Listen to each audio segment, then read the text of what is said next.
Good evening, and welcome back. We are We are back, back. back We are back. Yeah, We man. are after back. We've been away for a after minute. Y'all thought we a was 3 done? week Y'all thought we was after a finished? 3 week hiatus. We have returned. We This is back. episode number We, 24 of the we Solutions was deep diving Podcast. into the playoffs. So all these games were happening every single day, all day. And obviously, life happens, and schedules and stuff like that. We'll try to be more consistent for you fans. I know a lot of people out there were texting me on the side like, "Yo, when's the next episode?" So, Facts. Facts. again, as I told you guys, we were just like watching the games. There were so many games to keep up on. So, but yeah, we're here. And on a night where there's no NBA for a little bit for today, and it's back tomorrow. We're back with the Sixers and the Heat at Philly for Game 3. No Joel Embiid. He is ruled out officially. So I predict Heat will go up 3-0 in that series. Even though Philly's going to be a raucous crowd in there, they don't have enough to keep up with them. And then obviously we have the second game of the nightcap is Dallas versus Phoenix, which is weird to me with the scheduling, because you would think Golden State We'll play and first. right, but they don't play till Saturday, which is like Yeah. just the NBA Finals. Like, what we doing? Yeah. Yeah. But yeah, I we guess got that series drives more ratings. We could talk yeah, about that later, but that series has probably been the most entertaining series for the second round. yeah. And then but yeah, we have Dallas, Phoenix versus Dallas in Dallas for game 3. Whew, tough situation there. I am on record picking the Dallas Mavericks to win this series. I'm officially changing my I have a right to change my mind. I was thinking with some hate, for the Phoenix Suns, and I apologize for not being biased. Because as you know, avid Laker fan here, we don't root for anybody in the Pacific Division, but hey, I mean, in my opinion, Dallas wasn't even supposed to be there. Ernest and Eric know what I'm talking about. They know what I'm talking you picked the Jazz in 5, you doof. Like, what are we do? I was like, no, and I tried to get you off that hill, and you stood on the hill, and I was like, after they took game 1 without Luca, I was like, bro, you don't see what I'm seeing. And you still was like, nah. They need to get it together. It is the Yeah. Utah Jazz, now formerly Utah known as Utah ass. as. Okay, with 2 Z's, and you could throw a couple extra Z's on the end of that because they put you to sleep. So, Yep. Yo, guys, I'll be right back. You can go and continue, right? yeah. All right. All right. So, Um. all right, you want So to get yeah. into first So let's round? let's Yep. deep dive into the first round. We'll start in the Eastern Conference. We'll start from the 1-8 matchup. The Miami Heat versus the Atlanta Hawks. I mean, I had the Hawks pushing that series to 6. It Hmm. didn't even go there. Yeah. Um, I Trey Young obviously needs help. Clearly, just with the talent around him. Um, he's a small guard. It was kind of easy for them to trap him and get him out of his rhythm, be physical. Um, and Miami, he did a great job of literally taking him out the game. And Trey Young had to work for every single basket throughout the whole series. And Hmm. and the sad thing about the roster construction in Atlanta is that you don't have another player that can kind of create their own shot. Right. Trey Young kind of sets up that whole offense for them. So, yeah, great series by the Heat. By recognizing that. Again, one of the best coaches in the league, Eric Spoelstra. Hmm. Um, but yeah, I had the Heat in 6, but they won in 5, a gentleman sweep. What do you think about that series, Amani? I'm trying to remember. I didn't have it in 6. I didn't have it going to 6. I had the Heat like in. I think I I said it think was you had either it. I think you had the Heat sweeping them. sweeping them. Yeah. Yeah. Yeah, sweeping them, but Atlanta was able to take that one game due to the Trey Young game winner. But the Miami Heat just had Trey in an ice box. Yep. And the Hawks rely heavily on their offense of like the pick and roll, getting Trey Young to switch and stuff like that. But with the Miami, you can't do that because everybody on the court is a defender. It's a great defender. So it's like, all right, you setting the screen off of Kyle Lowry. Next thing you know, you got Jimmy Butler switching. Then you do that again. Bam is switching. right? So it's just, and then you got PJ Tucker switching. So you just got a lot of different. Like you would think there would be mismatches for Trae Young, but he can't abuse them because the Miami Heat is just so great defensively. And I just think that was the issue for the Hawks and Trae Young. And I think it all just came to fruition, like especially in Game 5, how the Miami Heat was able to cap off that series where they trapped Gallinari. The Hawks couldn't even get off a shot. They couldn't even get off a shot because they were No, just they couldn't. so locked in. Jimmy Butler had great performances. I believe in Game 2 he had like 45, 47, He something had like 47. Yeah, 47. He was yeah. going nuts. And the things that I Remember, was Duncan Robinson also in that series had 27. Game yeah, one, he was yeah. 9 for 10 for shooting, 9 for 10 from the 3 point line. And And, then Jimmy Butler added 21 points, and PJ Tucker added 16 points, and Kyle Lowry yeah. added 10. So like, When you got yeah, PJ Tucker giving you 16 points, you got a problem, man. But yeah, that was just the way for the Miami Heat to get their reps in. No, I don't think anybody picked the Atlanta Hawks to win this series, but the Heat just came in and did what they had to do, straight up, straight up, straight straight up. up. Yeah, man. Again, Miami took care of business. They did what they were supposed to do. And yeah, I think like I said, Trey Young, Miami, Atlanta they have a lot of work, ahead of hmm them. They have to do to kind of get that roster right because it's hmm clear against elite defenses, Trey Young can be neutralized. Even the missing of Clint Capella, like I even feel like if they had Clint Capella, it still probably wouldn't have made a difference. No, it wouldn't have made a difference. 'Cause Yeah, again, um, they were Miami's so versatile of throwing defenders at you. exactly. And they were picking him up at half court, blitz trap, hmm force Trey Make Young him to give up the give up ball. the ball. And now you either got Kevin Herter trying to create his own shots, which he's not good at, or Gallinari on ISO, which you don't want. hmm So, Miami were getting whatever they wanted defensively and offensively from them. hmm But yeah, so next series, the 4-5 matchup, right? You have Philadelphia 76ers versus the this versus the Toronto Raptors. For my own agenda, I wanted I did. I I think we I all wanted it. I wanted Doc Rivers We all and wanted James it. Harden to blow that 3-0 lead and lose that We series. all wanted it. Um, I wanted We that all but so bad. we all as NBA fans to see something like that never happened before. yeah, We all wanted that to happen, man. but at the end of the day, Philly took care of business, and I actually felt going into Toronto they were going to win that game 6.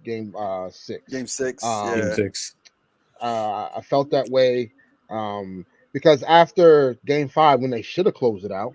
hmm At Philly when they lost by like 20 something points. Everyone was kind of like, oh, they're gonna lose. Be careful going into that environment. I was just like, man, they kind of just took the foot off the gas.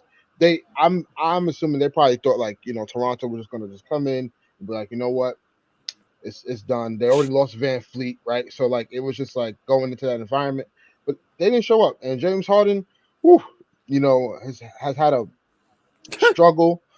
I'm not even gonna say struggle. He has he is no longer the James Harden of what we've known in hmm Houston. I think all of us have to come to the realization that he's not that guy that was in Houston. Not to say he's terrible because he just regressed, and I think we got to stop holding him to this level. I get why he's being held accountable to that level because of the max contract that he's going to pursue in an offseason, over 200 something $1 million. And I get all that, but we also have to understand that James Harden is not the James Harden from Houston. hmm This is Joel Embiid's team. The team does not go without Joel Embiid. Joel Embiid is the one who anchors that offensively and defensively. Um, you know, Toronto with a versatile lineup of wings that they have really showed some fight. Um, Kind of questionable about the Pascal Siakam elbow to Joel Embiid's face. I kind of think it's a basketball play, but I also understand how that looks. But Um, why was Joel still in the game? yes, that Yeah, was going to be that's my the next point. question. That's the question. Joel Embiid had no business being in the game. They were up Right. by 24 I heard points at Danny that Danny time. Green, Danny Red got on Doc Rivers for having him in the game. I heard that maybe a couple days ago, and I'm just like, see, Yeah. bad things happen when you leave your stars in the game when they're up by a good margin. Right. We So seen it happen numerous of times. right. Yep. So to recap it, like again, you know, the series was an entertaining series for the most part, but again, Joel Embiid was a dominant force in that game. Mhm. You know, and what do you guys think about that series and how it went? Uh, Go ahead, Eric. Um, I felt that Raptors could have easily won Game 3. They had that lead and they blew it late, especially in the fourth quarter and in Hmm. overtime. Hmm. It could have been 4-2 the other way, Raptors, but Right. but they had no answer for Joel Embiid. And I also mentioned this in our previous episodes about James Harden, and I asked y'all, is James Harden losing his step? And I do remember asking y'all that question, and you were like, I don't know about that. It seems to me that he's lost his step, and I think that with the Raptors series in the later games and later on in that series, the Raptors kind of exposed them a little bit, and now you're seeing what the Miami Heat are doing. He's just getting tortured with Well, no I Joel would say, Embiid. yeah, that's the thing. Like again, Yeah. that- it's glorified now because Joel Embiid is not there. I can guarantee you they split those two oh games yeah, in in Miami Miami. if Yeah, yeah, Joel Embiid yeah. is there Oh yeah, yeah. because the Sixers had a lead in game one. They also had a lead in Hmm. game two. So like Hmm. you can tell they're just missing Joel Embiid. I think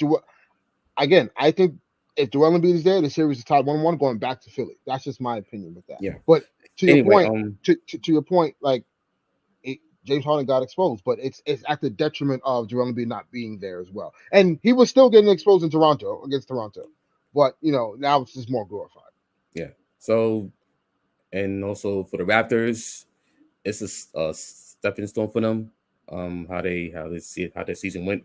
But now the question is, what's going to happen with their coach? Nothing. And there's been rumblings going out around I don't about Nick know. Nurse, No. and Let's not go there. We're not gonna go there. We're not gonna go there. He's not first gonna of be a Lakers head honestly, coach. like, He's staying. I'm telling you, no, he's staying in Toronto. I'm He's agreeing not with you going anywhere. because if that's the case, Masai Ujiri wants the King's ransom from the Lakers. If that's it, Yeah, it didn't doesn't. make It the move. doesn't. So Listen, Nick Nurse is up for an extension. So what are his I'm not gonna say peon. That's a Kyrie thing. What is Nick Nurse's camp going to do? Actually, even better, Nick Nurse is a Clutch client. So with that being said, what Clutch is very notorious for getting leverage.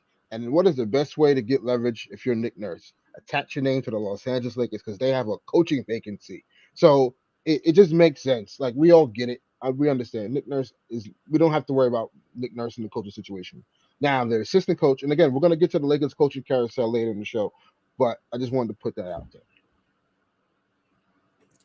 all right, so that's my summary for the Raptors Sixers series. Also I heard y'all was talking about the Hawks and the Heat. That series, let me chime in on that for a little bit. Trey Young was put in jail from the start of the series. Um, also the fact that Clint Capella missed most of the series. He had the ankle injury in that playing game against the Cavaliers. It severely hurt them. They had no answer for Bam. I mean, John Collins, he was a no-show. And mind you, if Trey Young doesn't make that layup in Game 3, this is a sweep. So Exactly. Hmm. Yep. so Yep. Trey Young has like average 15 points this series. A total reversal from what he did last year's playoffs. Um, it was to a point where Kevin Knox in 2 games in this series scored more points than Trey Young. That's how bad it was for him. So Yeah. Abysmal. it was Knicks fans had a parade when they saw Kevin Knox score some points man. in the playoffs. Um, but yeah, Armani, what are your quick thoughts on the Philly and Toronto I series? mean, we said it when we brought it up. Like I just as everybody else, when the Raptors went down, because I picked Philly to win the series, but the Doc Rivers is known for blowing like 3-1 leads and stuff like that. So when the Raptors won that first one, it was just like up, and then when they won that second one, it was like oh, and so we was kind of I was watching Game 6, just hoping that somehow, some way, the Toronto Raptors could pull it off and force it to a Game 7. But it is what it is. I mean, Joel Embiid inserted his dominance. I will say this one thing because Eric brought it up about the game 3 victory for the 76ers. That game winning three was very questionable. Very questionable. Like I always was told that you couldn't get up a jump shot in that small amount of time.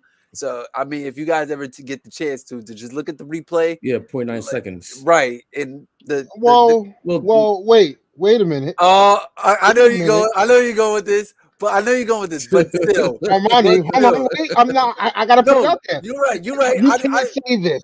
You can't say this because there's a player who played for our favorite team in a series against the San Antonio Spurs that helped us get to a championship. Okay, who hit a game winner in 0.4 seconds, and it was ruled a good play. Right. So 0.9 seconds, Joel Embiid, bravo, brother. Yeah, I guess. Bravo. But nowadays they review everything and stuff like that. So like that's all I'm just saying. Listen, I'm just saying you can't have a problem with 0.9 if you don't have a problem with 0.4. It's just get it. All right, that's fine. But all in all, like I just think it would have been dope for the Toronto Raptors to come back. We all had Philly winning the series, and I mean, it just sucks that it happened to Joel Embiid that he got hurt. Yeah, man. He's the MVP of the league, like straight up. He's the MVP of the league, and it's just like, damn, like the playoffs just been so good. Like the first round of the playoffs was just so good, and now it's like the lingering injuries are like key guys missing, and it's kind of like and it's piling up, man. It's piling up, and I don't. Obviously, we're not going to hear the last of it, but it just sucks when you have the MVP of the league not playing in the playoffs because of injury. Crazy. Yeah, he's gonna get MVP. I they waiting for. Listen, I like how I would just say this real quick. I do like how they're announcing the awards instead of waiting for the little award show that they do at the end of the season. It was corny. I do like how they're doing it. Like it's kind of like they're going back to where it was before, and right. And also just to touch on real quick, just the designs of the awards. Like they don't. Remember, they're not what we're used to seeing. It's like this little small kind of ball looking thing. Like I just think that's kind of interesting. But if everybody's getting the same thing, what will the MVP award look like? That's what I'm saying. I don't think that's changing. Okay, I feel like that shouldn't change. I just feel like it depends on it's Jerry West is the statue, right? Yeah. They should change. I think. I'm just saying, like he's already the logo, man. Like right. Give it make the MVP award Kobe or MJ or you know what I'm saying, like or Kareem, Kareem. somebody who won it multiple times, right. Like Kareem, I think holds the record for most MVPs. We got 6 of them. I think him and MJ are tied. I think so. So I think MJ got 5. No, MJ got 5. Kareem got 6. LeBron got 4. Took 1, yeah. Right, yeah. And LeBron has 4. So right. Give it to somebody. I just think the statute should be changed because Jerry West is already the logo. Like. You're the logo. Hello, you're the logo. Like literally, you know what I'm saying? So, but moving on. The next series, I mean, we all knew this was gonna be a cakewalk. But even worse that Milwaukee Bucks lose their second best player, and they were the 3 seed and they faced the fraudulent 6 seed Chicago Bulls. Let me not say fraudulent because they've also gone through some injury issues. I don't know. I was high on the Bulls during the season. I was high on the Bulls before the season when we did our preseason predictions. Said the Bulls we had them at 4th, right? We had them like I had 10 heads, and I was like, dude, look at how they play. And evidently, they lived up to that prediction up until they were hit with COVID and injuries. And when they ran up against teams better than them, like they were literally winless against the top 3 teams in the East and Western Conference. And that only win came in the playoffs. Yeah.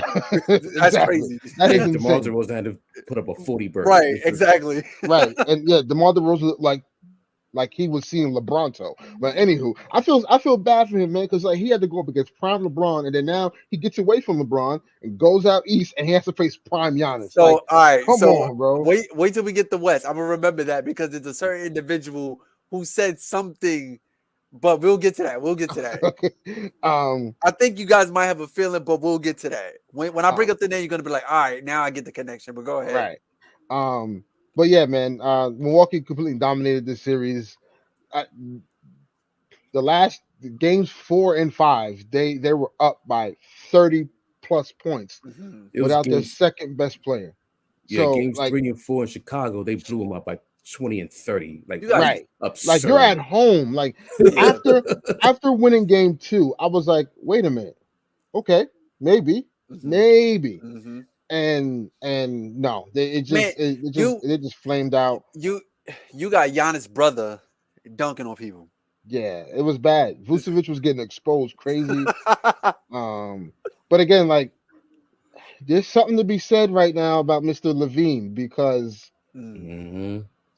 there's He's some a free agent. rumblings. He's a There's some free agent. rumblings about supposedly that he wasn't too happy about sharing the role, so to speak. Like DeMar coming, like it was supposed to be built around Zach, right? Mhm. Then DeRozan comes in and he's an MVP conversation. He completely is the face of the Mhm. franchise. Mhm. Levine gets hurt for some time. DeMar DeRozan's holding it down all year.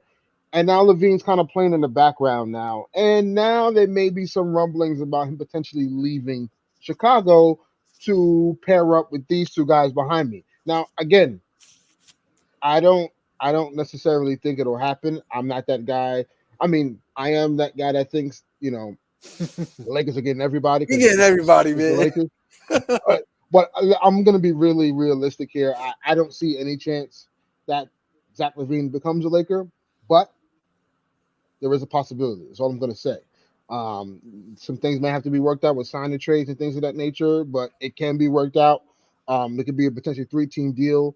Who knows? But again, personally, I don't think Zach Levine will be a Laker. But who? Again, you never know. DeJounte Murray did post on Twitter of Zach Levine in a Spurs jersey. They It's have cap room. crazy. Yep. They have cap room this Hmm. offseason. They can give him a max deal. I think having them two in the backcourt would be fun to watch. So, but again, it's all speculation. Mhm. We'll see what happens. I do think the Bulls. I think from going forward now need to look at what they need based on roster construction, and I'll let you guys give your thoughts on the series after They I need make this a point. defensive wing. We said Not that. not only just a defensive wing. A defensive Honestly, big as well. that's what I was going. Yeah. Big man. If I think what they should do is knock on the door in Utah and say, There you "Hey, go. There you Rudy go. Gobert. Mhm. here is and the cap." Cause I already did the mock trade. It works. Here is Nikola Vucevic. Mhm. Here is Patrick Williams. Here's a second round pick.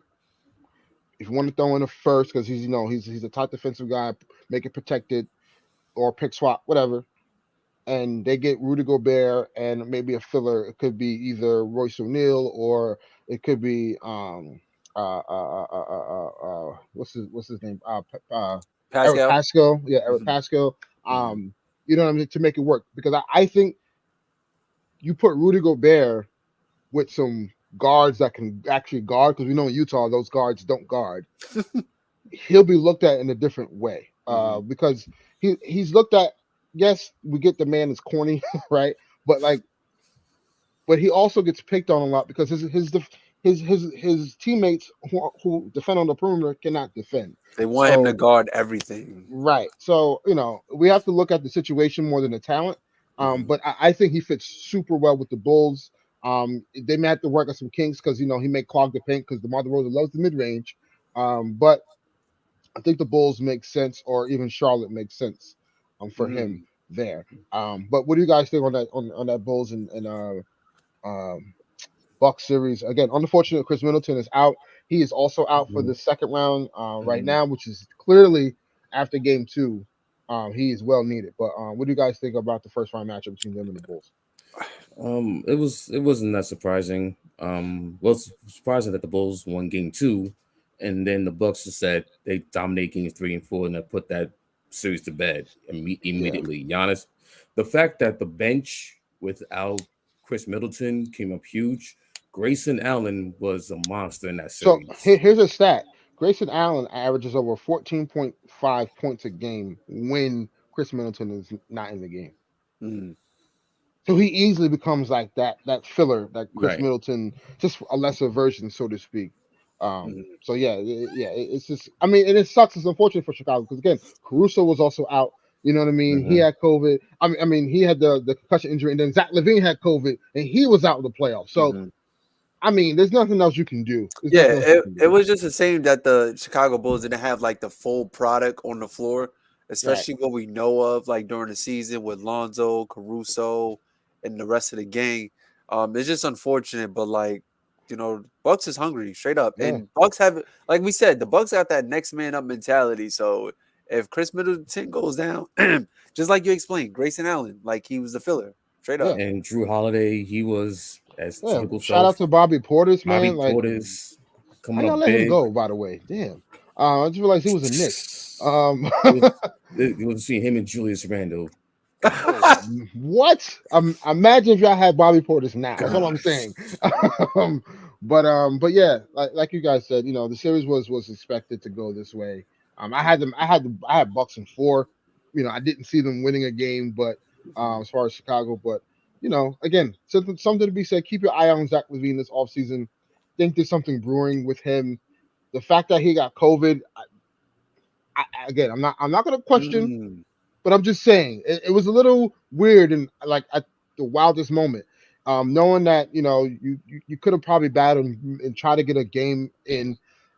Again, who knows? But supposedly he was actually really feeling symptoms and stuff like that, as Coach Billy Donovan had said. So, but yeah, sucks for them. And then on top of that, Lonzo needs a second opinion now on his knee. Tough. It's not getting better supposedly, which sucks for the man. I love Lonzo. When we drafted Lonzo, I was like, I'm a Lonzo stan. Like, you know what I'm saying?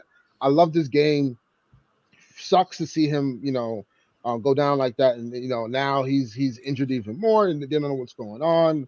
He's still feeling discomfort and stuff like that. So, yeah, the Bulls got a lot of things they got to worry about this all season, But if you guys need a point guard that's durable, we have one. But anywho, just saying, we're gonna move on. We're gonna move on to the next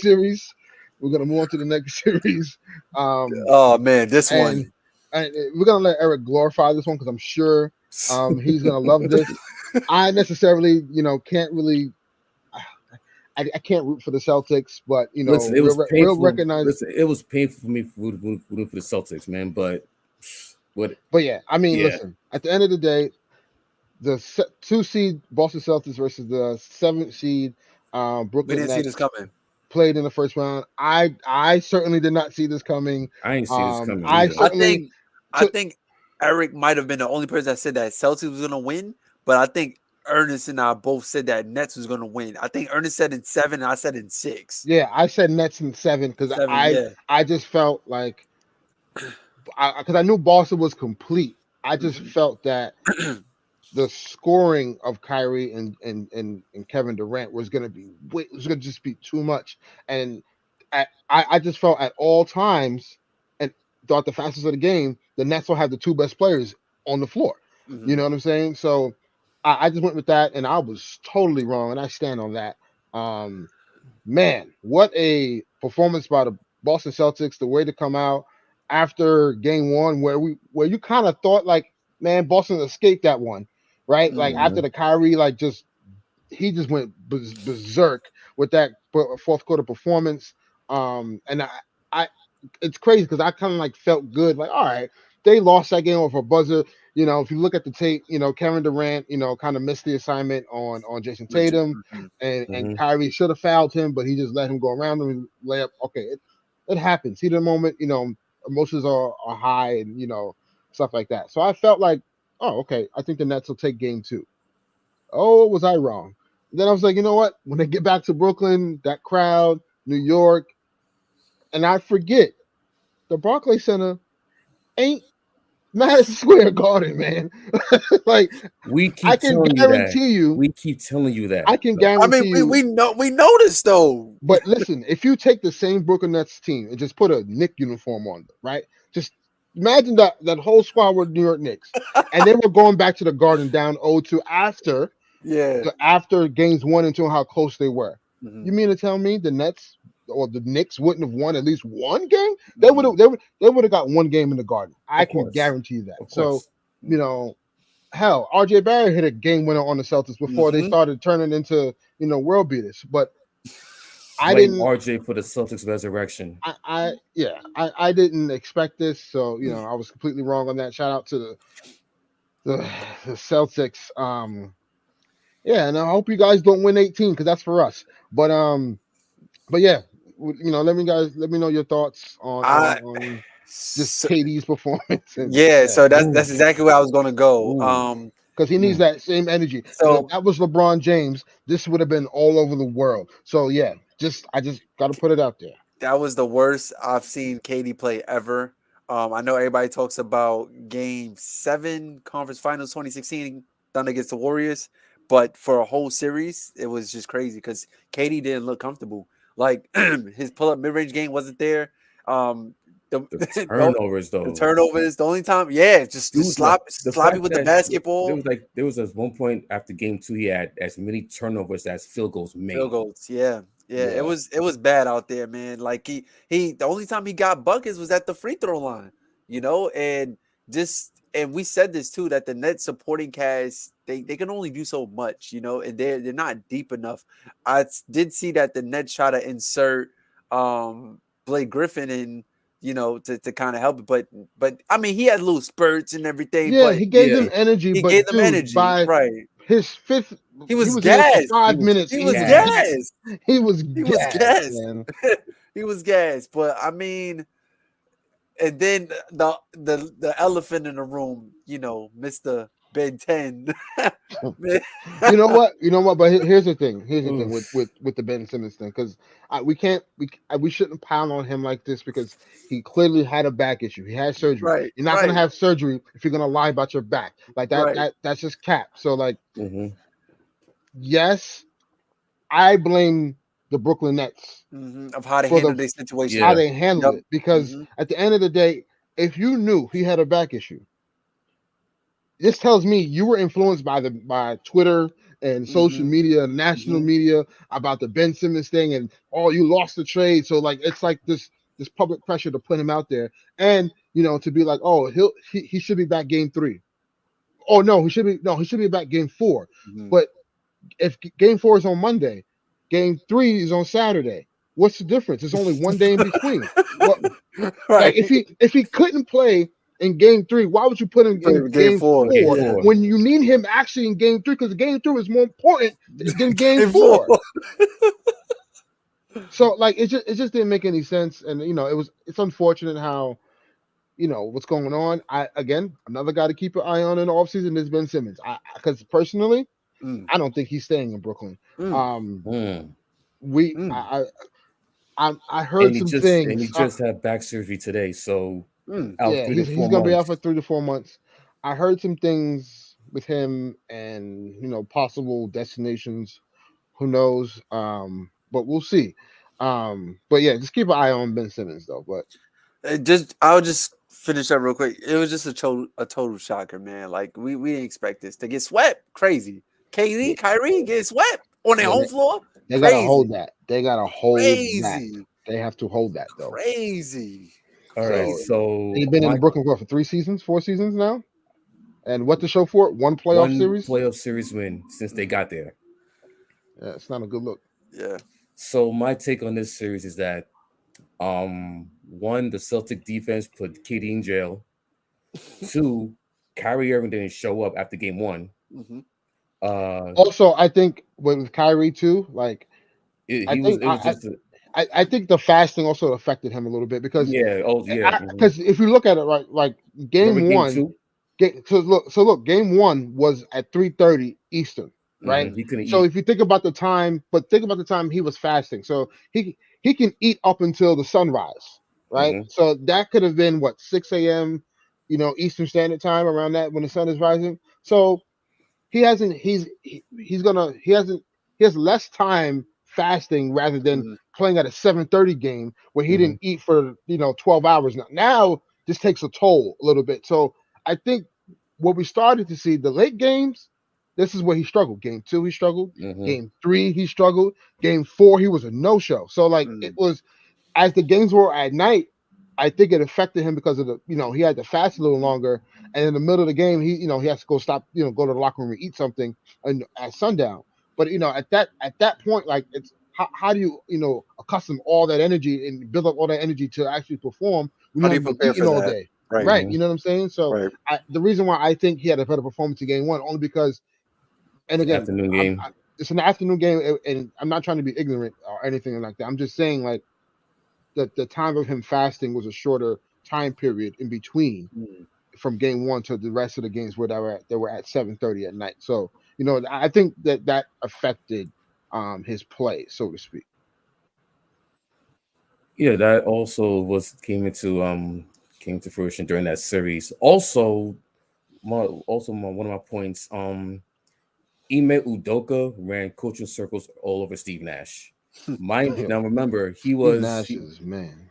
And there's some rumblings about Hmm. the Nets wanting him back next year. So remember, Udoka was on the Nets staff last year.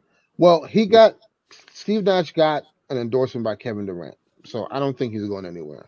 At his press conference, Kevin Durant was just like, because they asked him about Steve Nash, coming back next season and whatever, and Kevin Durant was like, what he used is like the same, the LeBron and AD, what they use in the exit interviews about Frank Vogel. Like, he didn't have a chance to coach his team because we weren't healthy, So like Kevin Durant kind of went that route and was just like, he had to deal with a lot this season to keep this group together. And evidently, he ran into a coach who didn't have to deal with those certain situations. But again, those situations were self-inflicted, man. Like those weren't like circumstantial things that just happened out of the wind. Like those were self-inflicted things that they Right. did But to also, themselves. I thought that the Brooklyn Nets all season long took the regular season for granted, thinking that if we can get healthy, we get healthy before the playoffs, we'll turn on the switch, we'll gel. And That's not always the case. it's not always the No, case. Like it's not always the you case. need to take the regular season seriously.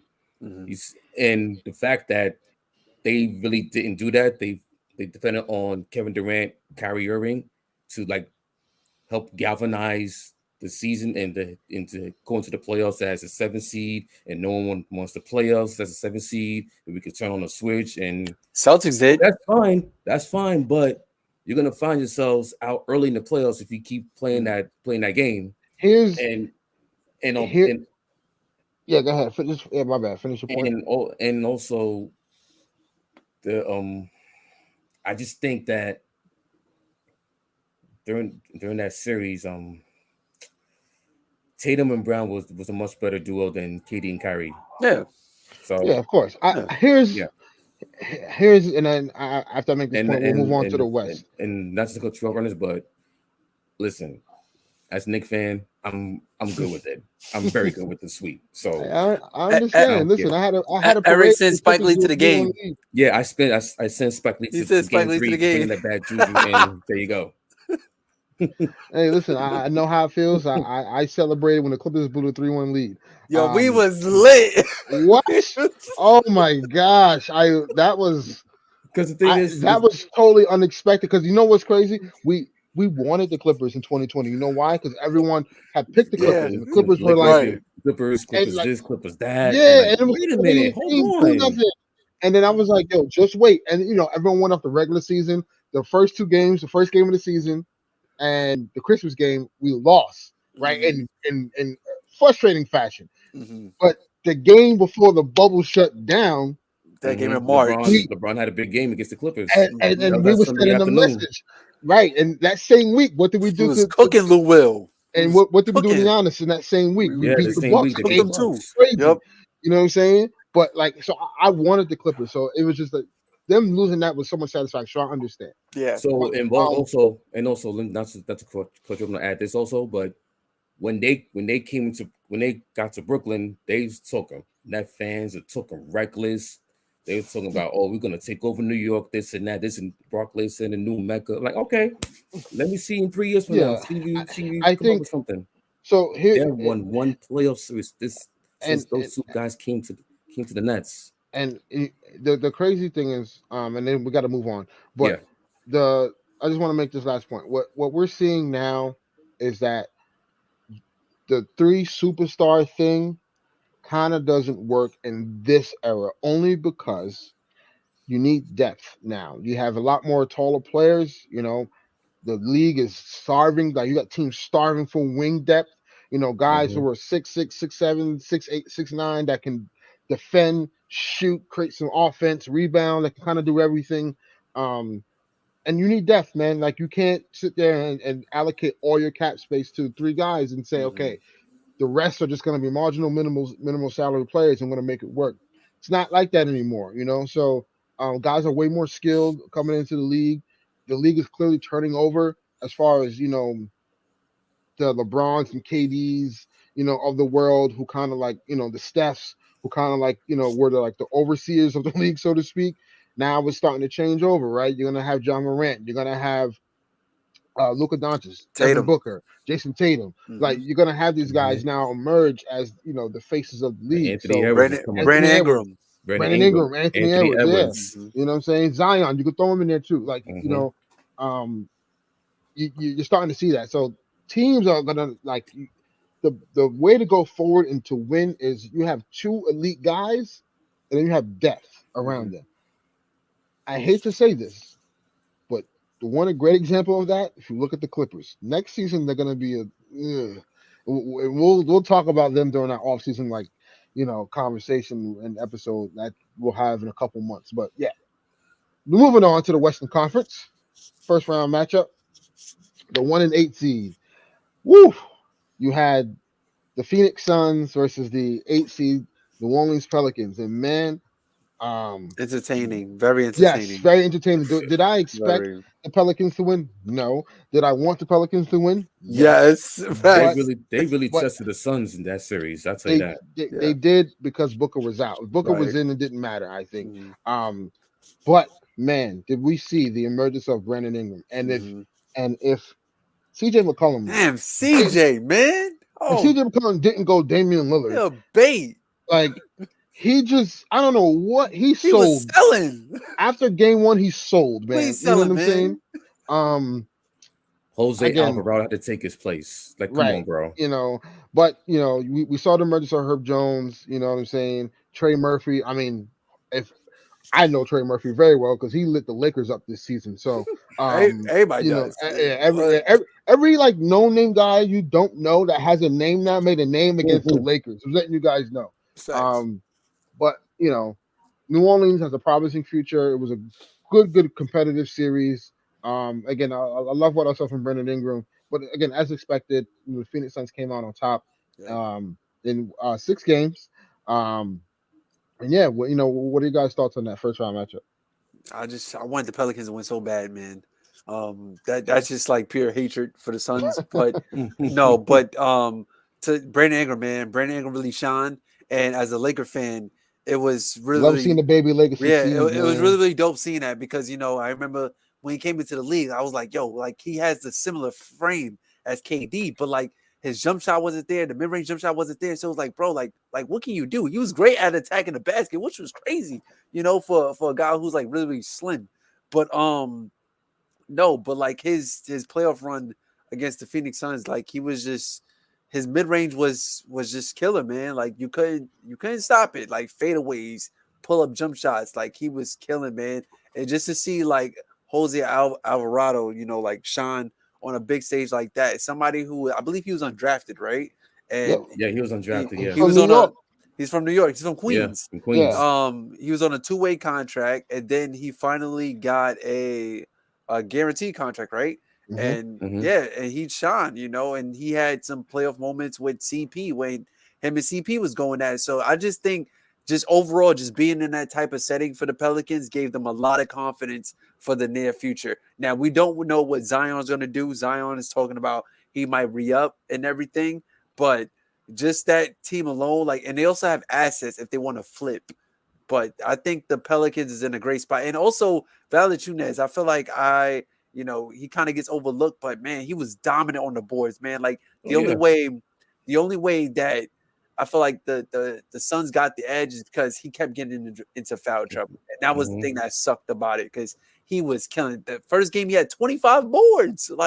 And also I would say this, I feel like I think the Pelicans might need some more bigs like Larry Nance. For me, like a 6'9" center, it don't really cut it for me, man. You know, there's nothing against Larry Nance, but I feel like they need somebody else. Jackson Hayes, he makes bonehead mistakes and stuff like that. But anyway, just the Pelicans to be on that stage and definitely show them like, yo, like we can be here with the big dogs. Yeah, so my thoughts on that series, Pelicans were real competitive. It could have been easy. The Pelicans could have had a 3-1 lead easily if they didn't win game 3. But Chris Paul saved them from that series going the other way. Like y'all mentioned before, Brandon Ingram, his first playoff series, he came out guns blazing and almost single-handedly took the Suns out. But Chris Paul was not letting the Suns lose a series. Booker had that injury, had that groin injury, and then the hamstring. The hamstring injury, and also remember before Game 6, we didn't know if he was going to come back and play that game. So the fact that he played with that injury was like kind of surprising. I think he was actually fine. I think the Suns was like, oh, maybe we could like push it where we can beat them without you. But I think once they started seeing how competitive, they were and the games were so close, it's like, man, let's just go out there and put these guys away because you don't want to play with fire. So also DeAndre Ayton was big in the series. He was, besides him, they were getting out rebounded by the Pelicans. So that was just that one caveat that they had. Right. Also the mutual respect between Willie Green, Chris Paul, and Monty Williams. Because remember, Willie Green was on the Suns staff last year when they went to the finals. So there was that little, and there was the little emotional attachment into that series. And you saw after Game 6 how Willie and Chris, they embrace each other. Him and Monty, they embrace each other. So it was a real physical. And this is what happens in these playoff series. Like you get the emotion because you don't want to lose, knowing that just you lose 4 games in the series, the season's over. So I think the Pelicans, they're gonna wait. They're gonna be on their way up. They got a bunch of young guys. And the wild card is Zion Williamson. So and also I heard that if this would have gone 7 games, he would have been able to play. So, but I'm not. But no, I'm not sure. You're not going to throw in a man at him play all year. No, I hate that stuff. And I get that's exactly what I was about to say too. Yeah, so that whole sitting out for the whole year and then jumping into play, like it's kind of whack. You know what I mean? Yeah, like the Ben Simmons, like the Ben Simmons in Brooklyn. It's like, and even the Kawhi, the whole Kawhi situation. If Kawhi was going to come back if that's if they whack. had a chance. No, they're not. Jamal Murray, like that's whack. That's whack. I'm gonna just say one real quick thing before you go ahead, Ernest. Scott Foster, where you at, man? Chris Paul can't keep getting away with this, man. Go ahead. Oh man, Scott Foster. All right, next series, 4 or 5 matchup. We had we had the Dallas Mavericks versus the Utah Jazz. Oof, golly. Armani picked the Jazz in 5, ladies and gentlemen. He felt because Luka wasn't you want me there. to go? Yeah. That's explain yourself, please. Yeah, explain yourself. Explain yourself. So that's pretty much kick it off and give your thoughts on the series. So yeah, man, that's just pretty much the reason why I thought. I kind of underestimated the extent of Luka's injury. It's kind of like the reverse when you really think about it. I thought like that injury he had was something not to play with, So I just thought that as much as he contributes to that team, to have all of that on him, like, do you want to really risk that? So I thought Utah was going to all right, let's get him up out of here quick. But the emergence, I wouldn't really even say the emergence because Jalen Brunson was killing for like the second half of the season. He shined. He really shined. And all you just got to do is get a couple of role plays on your back. And next thing you know, you have a competitive matchup. And the issue is with the Utah Jazz, like, they don't know what they want to do. Like, Conley's making some mistakes.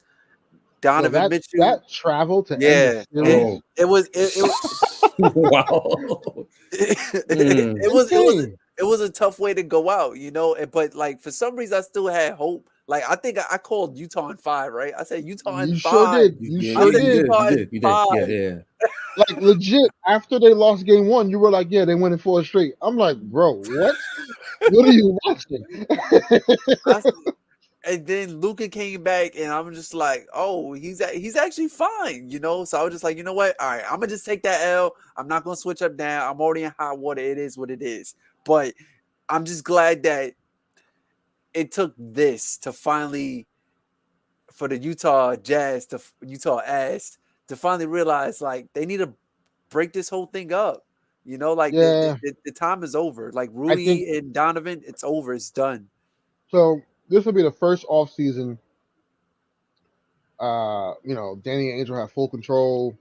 Dwayne Wade is back in the fold. Because he's a co-owner, or partial owner, or majority. I don't know. But he's an owner, Which is crazy. But he should have a stake in the Miami organization. But whatever. So I do think some things will shake up. Quinn Snyder, don't know. They said he didn't sign the extension a couple years ago. Right, he didn't sign the extension. He's also linked to the Lakers. He also was with us in the past too. Yeah, he was 2012, 2013 season. When Mike Brown was the coach, he was on the sideline as well. Goodness. Yeah. Darvin Ham too.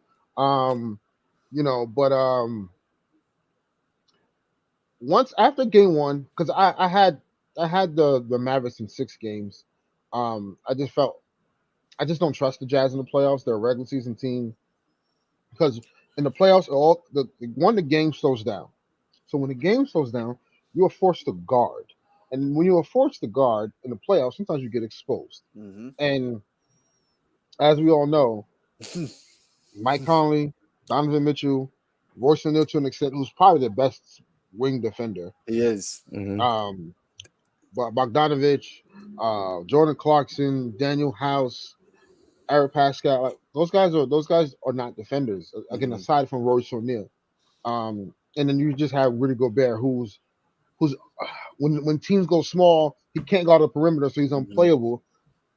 And you saw that with Dallas. Like Max Kleber was literally bringing him out in the paint. He was able to shoot threes, wide open shots, because Rudy Gobert either had to like guard the paint because his guards weren't guarding, or he had to get out on the three ball, and the lanes were wide open for Jalen Brunson and for Dorian Finney-Smith and for Spencer Dinwiddie, to get to the cup. So, and imagine if they had Tim Hardaway Jr. who wasn't hurt. You know what I'm saying? So, yeah, I expected Dallas to win this series, from the beginning. And then when Luka came back, I was like, man, yeah, it's done. But yeah, this is expected for the Utah Jazz. I do expect some changes to happen. Whether big or small, there will be changes. I got a question for y'all. So who goes first, Rudy Gobert or Donovan Mitchell? Rudy goes first. No, he remember they signed him to that $200 million contract, which at that time made no sense and still doesn't make any sense. I think Rudy goes first only because one, the All-Star game is going to be in Utah this coming year. They want to keep Donovan. They need to have an All-Star, guaranteed All-Star. Probably the guaranteed All-Star is Donovan Mitchell. And then if things don't work out, after you try to build around him after this year, maybe you say, okay, like, you ship him out somewhere else, probably to New York. That's where he wants to go anyway. I just see. Also, Donovan Mitchell was at the Met game earlier this week, so there was but he's always at the Met game. He's a Met fan, so that's expected. I would say because there's a lot of teams that's knocking on the Rudy Gobert door this offseason. So like the likely probability of Rudy being out of Utah is more likely compared to Donovan Mitchell. So yeah.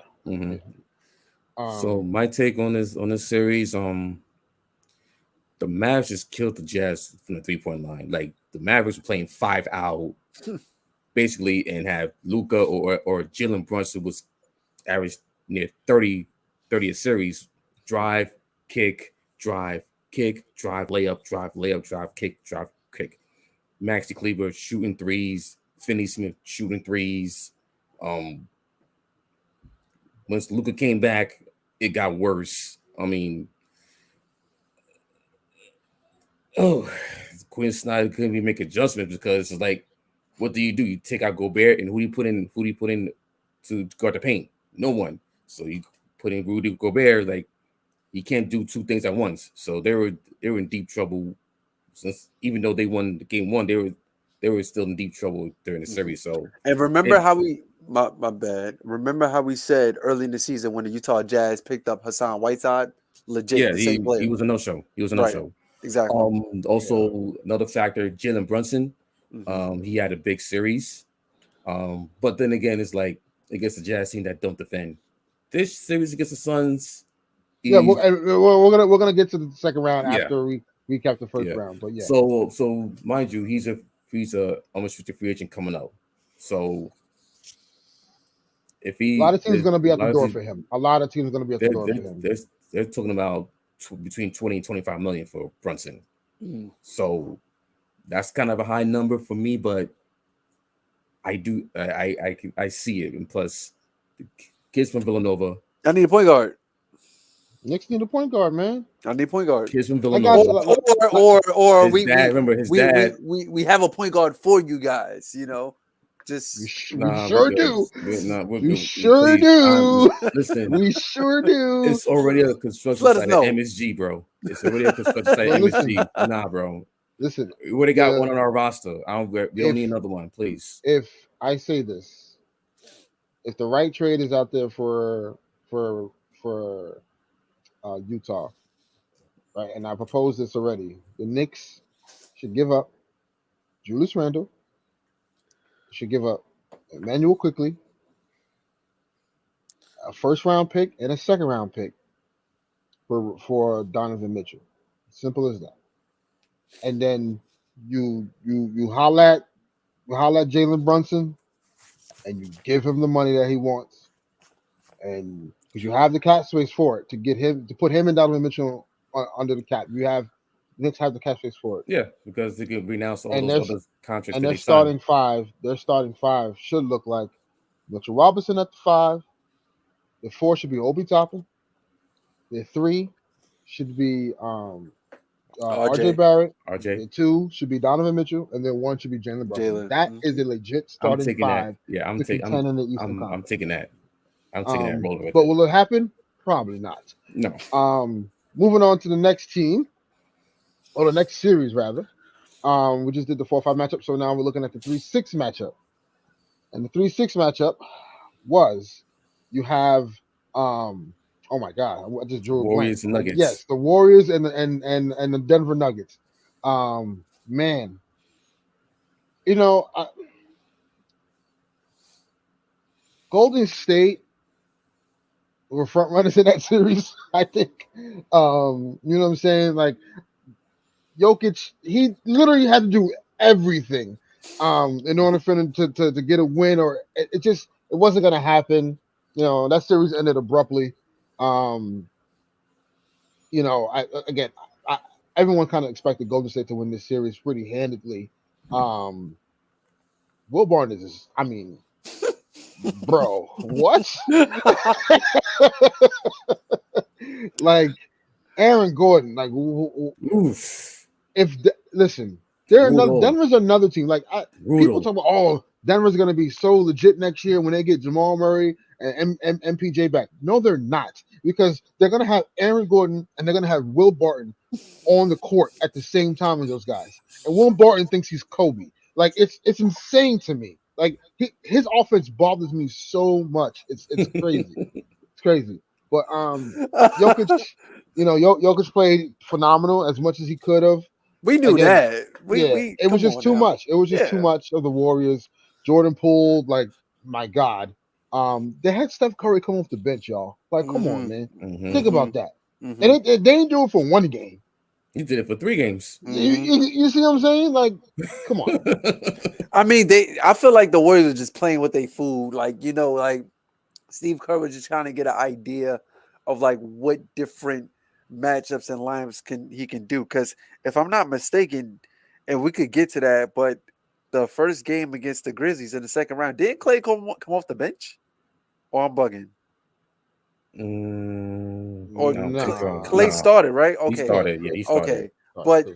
But just their depth lineup, their center is a 6'8" dude, Draymond Green. And I mean, it wasn't going to contain Jokic, but the fact that they still were able to function, But even he with played good defense on Jokic, right, though. and even with the Nuggets, swapping out Boogie and Jokic, like And shout out to Boogie it because he still had was some no flashes, give. man. Yeah. Of he still got it in the tank, and I think he's still serviceable in the league. Yeah, I think he should be picked up. I hope he gets picked up in the offseason by a team that needs some offense or a big that can kind of stretch the floor and score and spurts. It just sucks how the refs got it out for him. I don't know what it is, but at this point, like he said, it's ridiculous. It's ridiculous. It's getting ridiculous. It's getting ridiculous. But yeah, just my take on it. Like, man, Jordan Poole is crazy. He didn't win Most Improved. I find that just really. It was that made no sense. Like John Morant, a number 2 pick has no. Like, you don't put a number 2 pick in Most Improved. You're expected to improve, brother. That's like Brandon Ingram. Brandon Ingram won Most Improved. Brandon Ingram, he did win Most Improved. He did. Yeah. But I feel like his emergence was a little bit different because his expectation, like, it was a he cap. Didn't live up to the expectation. Right, exactly. And LeBron came, and then it was like, yeah, okay, forget about your development because we need to win now. So, Yeah, but I mean, just the Warriors just came out and just handled business straight up. Yeah, that's it. So my notes on this series, like I mentioned this before, last episode, and our player preview that the Warriors are going to use this series as a springboard. There we go. They use that series as a springboard. They tinker around with the lineups, having Steph Curry come off the bench, averaging 26 a series, which is unheard of. Man. That's not fair, that's absurd. I mean, and then and the top of Jordan Poole averaged like near 30 points, 30 a series. 3 max players on that roster. 3. And basically, it was like Jokic had to do everything, and he dropped even. Did he drop 40 in his? Did he drop 40 in one of the games in the series? I could have sworn he did. I think he did. He did. Yeah. It's like Jokic had to do everything and still couldn't only come up with one win in the series. So, I mean, it wasn't shocking for us to see the Warriors win the series in 5. I mean, Aaron Gordon was a no-show. Will Barton, another no-show. So, if Nuggets really think that they can compete in the West, we're coming back with Murray, Porter Jr. They need more. Their championship window is closing fast. They need more. I mean, they're like right behind Utah on the championship window. They're on that cusp of that second to third tier in the West. Right. You know what I'm saying? Right. So they're going to have to like really assess their roster if they want to really compete, because next year the Western Conference is even more deeper, man. You know what's crazy? Like, everyone talks about how good the East is this year. The West next year is going to be a bloodbath. Like, seriously, like, I'm not even like, look at, all right, you're going to have Phoenix still there. You're going to have Golden State still there. You're going to have Memphis still there. You're going to have the rise of the Pelicans and the Timberwolves. The Lakers will certainly be back. The Clippers will certainly be back. Like, that's 7 teams already. You know what I'm saying? And I didn't mention Dallas. I didn't mention even Utah to an extent, depending on what they do. And whatever the Timberwolves do. San Antonio? Like, right. There's going to be things that are going to happen. So, but yeah, the Warriors took care of that in quick fashion as expected. Moving on to the next series, which was probably the most confusing, head-scratching, dumbest series I've ever experienced and watched as far as basketball IQ. From coaching and from players. We in Minnesota now. The number 2 seed Memphis Grizzlies. We in Minnesota now. Against the number 7 seed Minnesota Timberwolves. We in Minnesota now. Bro. They blew 3 games. 1 game twice in the same game. They blew 3 20 point digit leads in 3 different games. And in one game, they did it twice. So here They we did it are. twice. We're at I that mean, point. this Charles Barkley said it too. This got to be the most dumbest team I've ever seen play. Oof. Because like listen, they're exciting to watch. They're a hungry bunch of young guys. Jared Vanderbilt, Yeah. Yes. I like him. Mhm. Man, if we could get him on the Lakers, geez, like that guy is really good. Because get him away from the stupidity that is brewing Oof. in Minnesota. Get him away from Pat Beverly. So okay, I'm glad you brought his name up because I remember when he told Steph, like, he Yeah, said you something got about the like, five. Got You had next, the last 5 years. yeah, I got the next next 5 5 years right, years. when they got Kawhi, right, and in 2 years' time, his ass is in Minnesota. right. And now look, Ja Yeah, Morant, right, and Curry is still on top, right? yeah. Similar to Did the you see his whole. did you see his tweet last night or the other Yeah, night? yeah. Let's talk He's about like he didn't have 47. 47, Yeah. but it's like, dude, you blew 3 20-point leads Yeah, in 3 separate games, and you did it twice in one game. Like, you should have been playing game 3 on Saturday, bro. Like you should have right, been playing game 3 on Hmm. Saturday, right. in the second round. But I mean, shout out to the Memphis Grizzlies who stayed resilient. Um, I felt Memphis was going to win that series.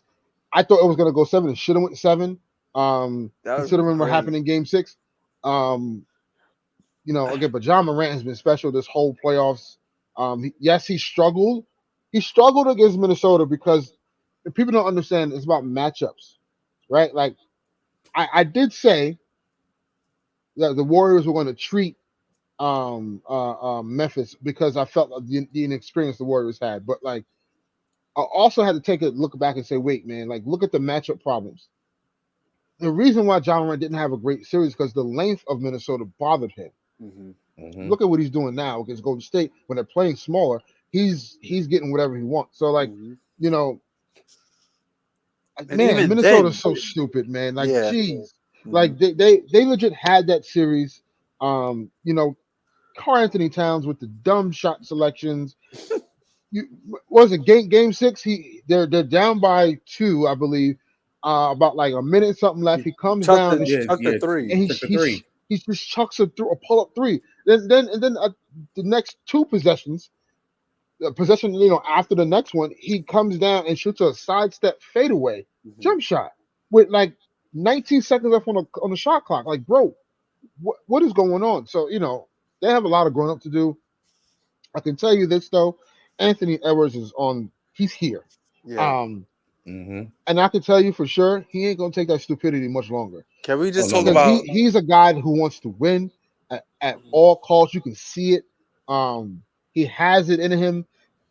That I gotta give Perk his flowers because Kendrick Perkins did say he got some Jordan-esque in him, and people like kind of like went crazy because obviously it's Jordan.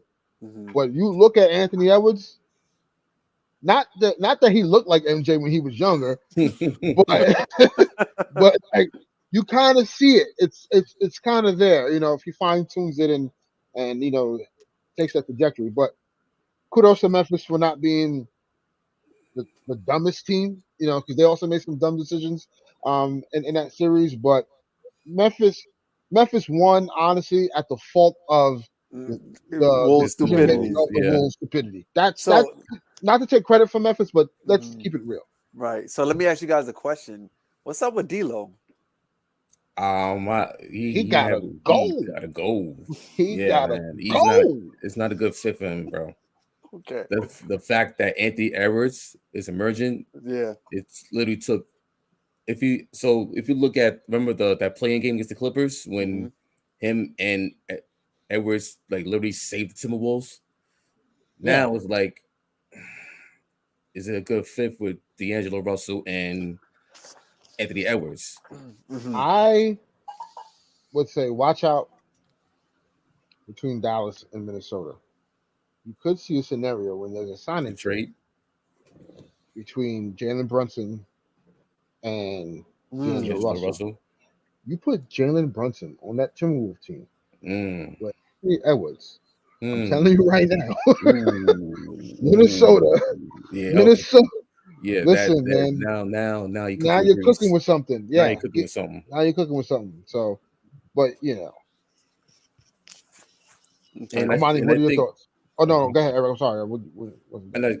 I think the T-Wolves they need a point guard because Yeah. You, you saw it in that series. It's like if they had a legit point guard, they don't make those dumb decisions Mhm. in those games. They not don't for throw. nothing. Honestly, you put Chris Paul as a point guard, they're going to the Oh conference yeah, they're going to finals. the conference finals. Seriously, like Mhm. look at that team, look at that makeup with the wings that they have. Um, I'm sure he could get cat in line. And listen, Jimmy Butler was right. That's all I'm gonna say. Jimmy Butler was right when it came to Minnesota and Karl Anthony Towns. Because and Draymond Green also said it. Like, dude, like you don't talk this way. You're Mhm. not like this. All of when Russ out the air ball, you doing all this, looking up and like, you know what I'm saying? You telling people, well, we in Minnesota now. They ain't talking all that, bro. You shooting a 3, 8 minutes left in the game. You Hit going up 15, and hit the side of the backboard. no, the shush. Oh, After the shush, John oh Morant goes yeah, on a yeah, 15-0 yeah. run Right, by yeah, himself. yeah, Like, come on, like you know what I'm Yeah, saying? that was Like, in Game 5. yeah, yes, exactly. Like, dude, like, what do you stop? Just yeah, stop. It's not yeah. you. Like Mhm. the whole, when he was screaming when he was, dominating AD that one game and all, like, bro, that's not you. Mhm. Like, cut it out, cut it out. You know what I'm saying? But listen, that is at the detriment of Minnesota. That's why Memphis won. They're just young and dumb. Yeah, young and dumb. Now we Yeah. move on to the semifinals, round 2, the NBA playoffs. And since we was in the West, we're going to stick in the West. So you had the Phoenix Suns who advanced, as we discussed. And Dallas Mavericks have also advanced, as we discussed. And I personally picked the Mavericks to win in 7. And boy, oh boy, am I wrong. Um, I have to admit, again, there was some bias in this conversation, in this pick that I had. For me, Uh, I'm gonna just say this real quick. It's 100% bias for me, man. I Scott at Foster, first where you at? I thought Luca would be Luca has been a matchup game nightmare for them. He's game getting one he whatever dropped he's want. 45. It's the Yeah, rest of them. he's It's gonna everybody average else. he's gonna average damn near 40 in this series because he's gonna get whatever he wants. No one on Phoenix can guard that man. But what Monty Williams and the Phoenix Suns are doing are saying, Luca, get whatever you want. We don't care. Mm-hmm. Because we Mm-hmm. know we could shut the other guys down because the other guys can't get their own shot. The other guys don't really do anything Mm-hmm. except for one guy, and that's Jalen Brunson. But Jalen Brunson is undersized. So Mm-hmm. what they do is they always switch. If you see, it's either Mikal Bridges, Mm-hmm. Jay Crowder, or they never There's put Chris those Paul on him. wings. There's those Yep. They wings. Cam Johnson, you know what I'm saying? They put the wings on him, Torrey Craig. And it gets bothersome. And you see that Luka is getting whatever he wants, but he can't get any support from the rest of the guys because they're getting clamped. The Mavericks will have to make some adjustments very soon. And I believe in Jason Kidd. I think they'll get one at the very least in Dallas. I think they win tomorrow. But we'll see. My prediction now that I'm off the Dallas bandwagon will be Suns in 5. Yeah, I think the Mm-hmm. Suns finish it pretty quickly, but it was no surprise that it was going to come down to this for the Dallas Mavericks because they rely heavily on ISO ball. That was my big concern in the Jazz series. Like, all right, you got Luka coming back from this injury. You asked him to do so much. Like, we don't want to have him risk another injury like what we seen with Kevin Durant in the finals a couple years ago. But in this situation, like I was watching the game last night, Luka's just doing everything. Step back 3 against Bismack Biyombo, and it's just like they're just like literally waiting for Did you see Luka. that ISO play where he crosses up Cam Johnson, Yeah, hit him with a hit, Mm-hmm. a- hit him with a yeah. 1-2, What then hit the half a spin shimmy? Yeah, shimmy, was a half hmm spin shimmy, and then like and a a fake, layup. and then get Yeah, the and one. I was like, yo, footwork yeah. is impeccable, but he can't get nothing from anyone else. And right, and just also on the defensive end too. Like, there Yeah, was a play that I seen on Bleacher Report where Devin Booker was just like just hitting the ones and twos on Luka, and he just walk right past him. And I put in the comment section like, yo, Luka got terrible defense if he want to defend him. Well, Luka's not known as a defender. What? But still, so what? Like, Right. why is Luka? Why is Luka hands down? You know what I mean? But just Phoenix, so I noticed something that Phoenix always does, right? And it's like it's kind of crazy because I don't really see it from any other team, but Phoenix builds a wall, like, you know what I mean? Especially for like ISO plays, they did against us last year as well too. But no matter what side the ball is remember, on, they did that last year when AD was out, because they knew LeBron shut everyone else down, and then when LeBron's gonna try to get to the rim, and then he's gonna be facing four hands. So to your point, exactly what you were saying, they'll let Luka get whatever he want, but everybody else is kind of like, all right, you make it, you miss. But Luka's gonna have to beat us with Dorian Finney-Smith is gonna have to beat us. Right. The White Powell's gonna have to beat us. Right. Max Kleber's gonna have to beat us. Exactly. It's not, Luka's not gonna score every single time off of straight ISOs. So if you look at it, you got four people just in the paint, just looking at the ball, just looking at Luka. And once Luka make that play, he miss, down the other way. You know, because they also can't defend. So what they can defend, because let's give credit to Jason Kidd, but at the same time, man, like it's a matchup problem for them. That's why it's hard for them to defend. Yeah, and I just think that, like you said, they're just undersized. When you have Dwight Powell, and there it goes, that whole 6'9" power forward being a center type thing, going up against a 7-foot center as DeAndre Ayton, who's more than just a dunk the ball guy. He's facing up, hitting jump shots and stuff like that. Then on top of that, you got JaVale McGee coming off the bench. So how can you compete with that? I think that's their only big. And then you got Bertans. They inserted him in the lineup, but he can only do so much. He can only do so much. Reject, man. You know what I mean? So that's it right there. But I mean, I hate to say it, but Suns cleaning this up. But Scott Foster, where you at, bro? So my thoughts on this series, Suns are dominating this series, like the size, the length. They're just killing everyone and let Luka like score all the points and force him to be a playmaker at the same time. You can't do that in a playoff series. Also, last night's game, if you remember, it was a close game, like mid fourth quarter, and then the Suns went on that big run to end the game. They blew out the game. Yeah. So it's still got Chris Paul. He came up big fourth quarter again. Devin Booker had another big game last night. I mean, like Ayton only had 9 points, man. Yeah, think about that. So yeah, it's pretty much over for Dallas. I still like the Suns getting a split in Dallas and come home winning in 5 and back in the conference finals again. And the worst nightmare. I know it's painful for y'all. The worst nightmare is Suns and Warriors in the Western Conference Finals. We're gonna get that, which probably might happen. As we segue into that next series, you have the Golden State Warriors, the number 3 seed. With all due respect, let me reverse that. You have the Memphis Grizzlies, who are the number 2 seed, versus the number 3 seed Golden State Warriors. Series is tied 1-1. Interesting series here. It's very physical. Memphis is not scared of Golden State. I think the key for Golden State to win this series is Jonathan Kuminga. He was a spurt in that Nuggets series. If you watch Jonathan Kuminga, he does what Memphis is trying to do, right?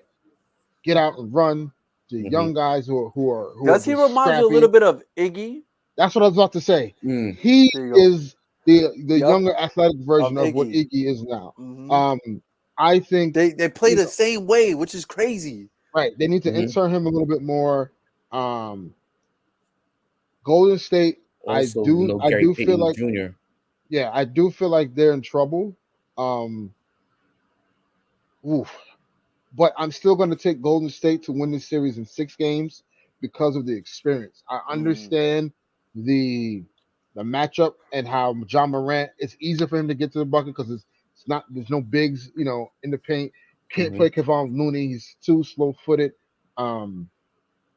It's very physical, in this series, which is I think is what Memphis wants, because what happens is that Draymond Green gets into altercations and he's short-tempered and stuff like that, and so like it plays to their advantage. So Dylan Brooks will be suspended for Game 3 for the wind up and hit over the head onto Gary Payton Jr. Or the Thoughts on second. that real quick? What you guys think? Right call, bad call? Was it a flagrant 2? Yes. But does he deserve to be suspended? Does he deserve to be suspended? No. No, but I see why he got suspended. The letter of the law says, okay, you got to suspend him because of that. Because of the severity of the injury. I think if Gary Payton didn't get injured at all, if he just took the hit and got up, shot the free throws, everything was fine, I don't think he gets suspended. He just gets a hefty fine and move on. But because of the injury, and the Golden State Warriors clearly were pressing that, clearly, Steve Kerr at press conference was pressing it. He was so please, man. He has to read the room, and he's very tone deaf. For you to be like, oh, he broke the code and things of that nature, and like, dude, you have a player who does that all the time on your roster. Right. Needless to say, I got Golden State winning this series in 6 games. As much as I would hate to see Phoenix and Golden State in the Western Conference Finals, it is what it is. I think that's what's going to happen. I hope Memphis, proves me wrong, but I just think overall, listen, Game 1, right? Ja missed it by a layup, right? He missed the layup. Game 2, they just flat out took the Warriors out the game in the fourth quarter. It's something about Memphis, man, that they may have a chance to win this series. But I'm going to stick with my experience take and going to go with Golden State in 6. So here's the thing with Memphis. Memphis has the edge over Golden State because of the bigs. When is Steven Adams coming back? So Steven Adams was seen today at practice. Okay. So maybe by Saturday he's back and they insert him back in the lineup.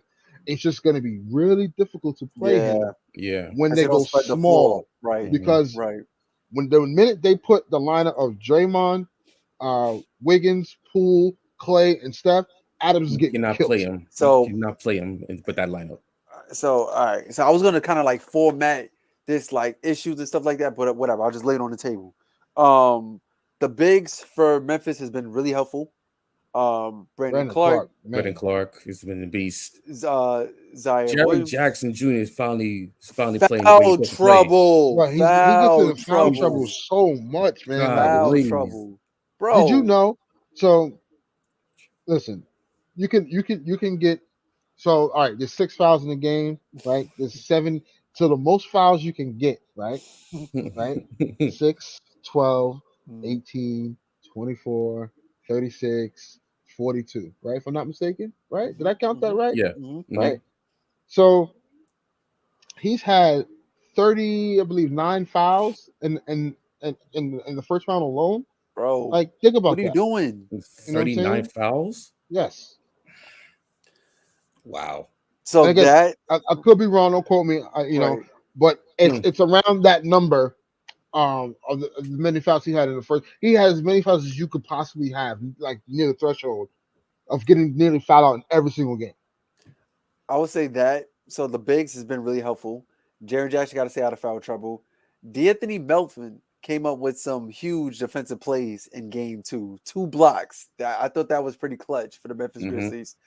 And I'll say the number one thing that concerns me, if I don't see Memphis winning the series because I don't see the Warriors collapsing. I don't see them doing that.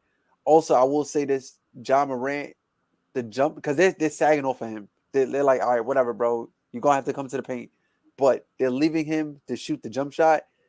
If they want to win, he got to knock that down, straight up. Yeah, and I just want to my mistake because I certainly can't do math. I meant to say 42, not 49. But yeah. It's if in a 7-game series, the most that's even worse. The most, exactly. The most fouls you can get.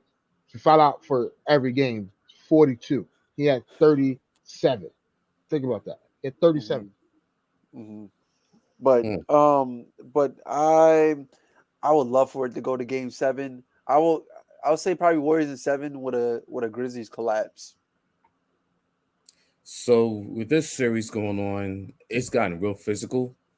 You starting to see a little chippiness between those two teams.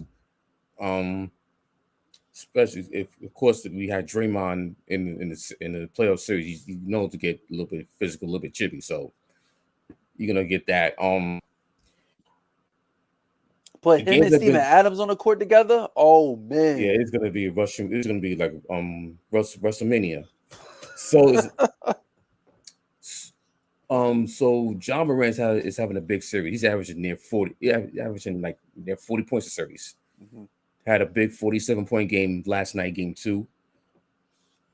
Also remember, Warriors won the Grizzlies won the game last night by 5 points. So I know where you're going. Ja has to put on generational performances for them to win.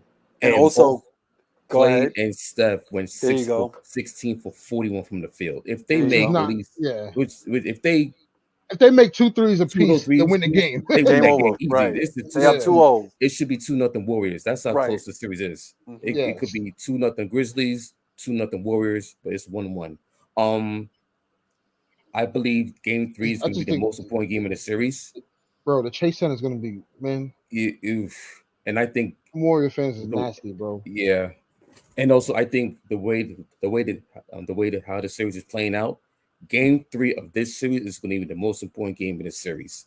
I just think that the momentum and the way the games will be officiated throughout this whole series, the winner of this game is going to have, I think, is going to have clear advantage of how this series is going to be won. I just like the Warriors more because of I just like the Warriors a little bit more because of the experience.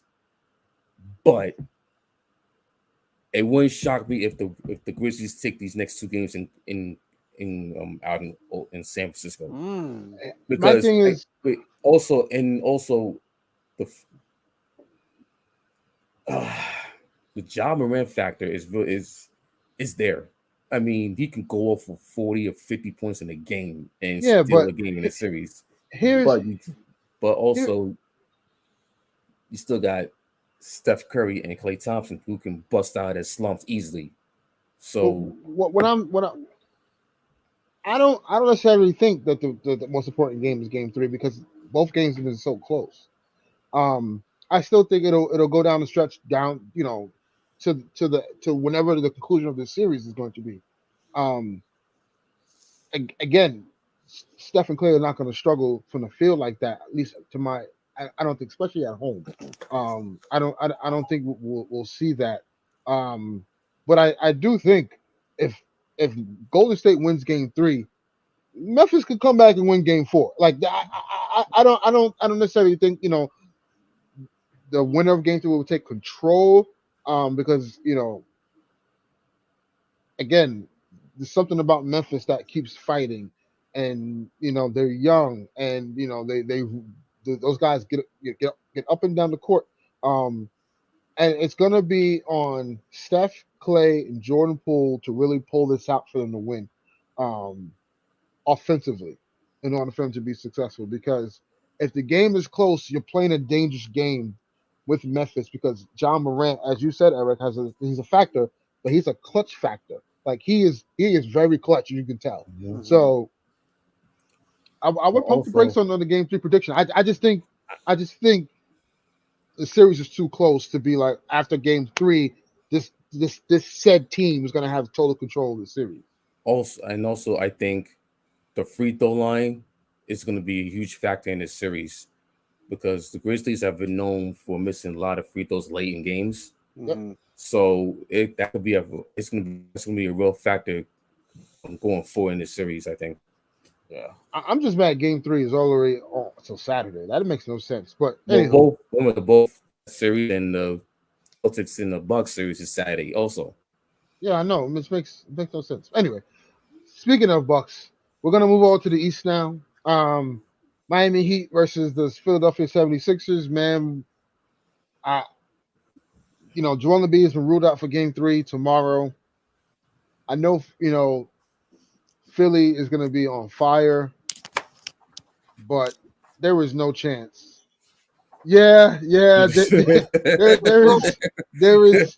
Here's the thing, right? Like, it was reported that Joel Embiid's even having trouble looking at his phone. Like Yeah, at the light that's on his crazy. phone. Mhm. So you mean to tell me he gonna walk into an arena that's billions of lights shining on him? He's gonna be just fine? No, I think he's done I think he's actually done for the series, done for the year, unless they somehow win this series and then the conference finals. But I don't see Ben Simmons. Wow, I don't see Joel Embiid coming back at all in this series. James Harden is not James Harden that we've known in Houston. We have to understand that and realize, come to terms with this is a new James Harden, and he is not a max guy. He is not the second best guy on the team. It You're is not actually that guy, Tyrese. pal. You're not that Yeah, guy. you're not that guy. I just think it's Tyrese Maxey is the second best player on this team now, and that's saying a lot.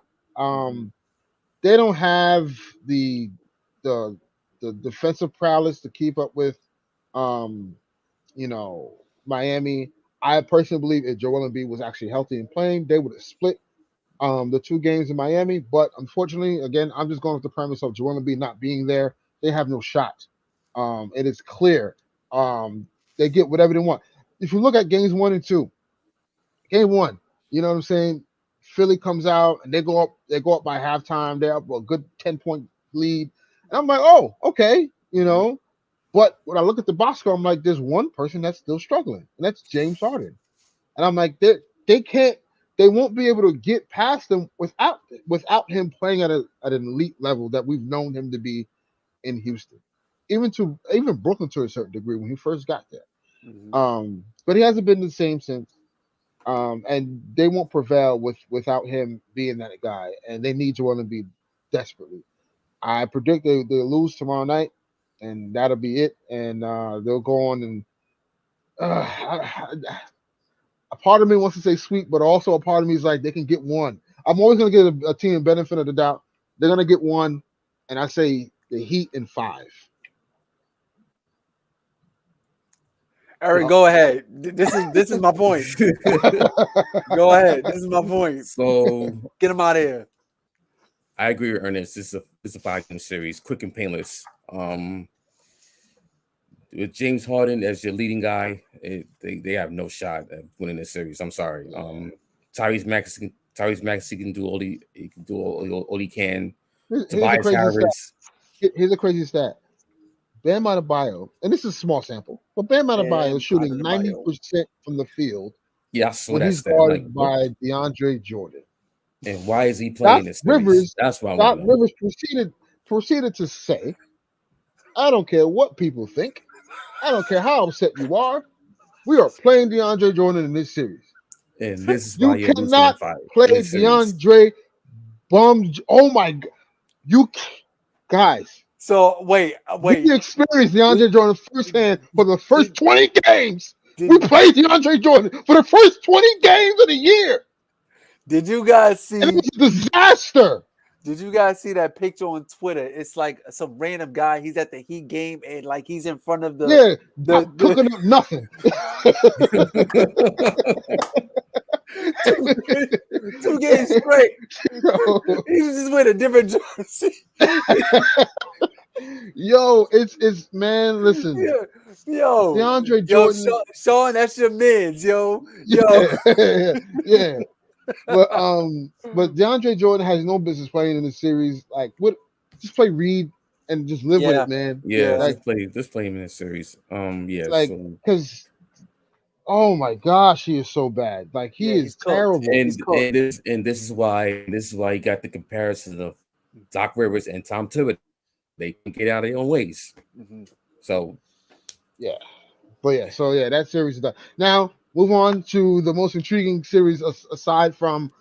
It's crazy how the 3-2 matchups, the 2-7 matchups in the East and West were the most intriguing, right? Because you have Minnesota and Memphis and Brooklyn and Boston, and then now it kind of repeats itself with the series of the 3-2 matchups. So the Warriors in Memphis and the Celtics and the Bucks. Now it gets really interesting with this series.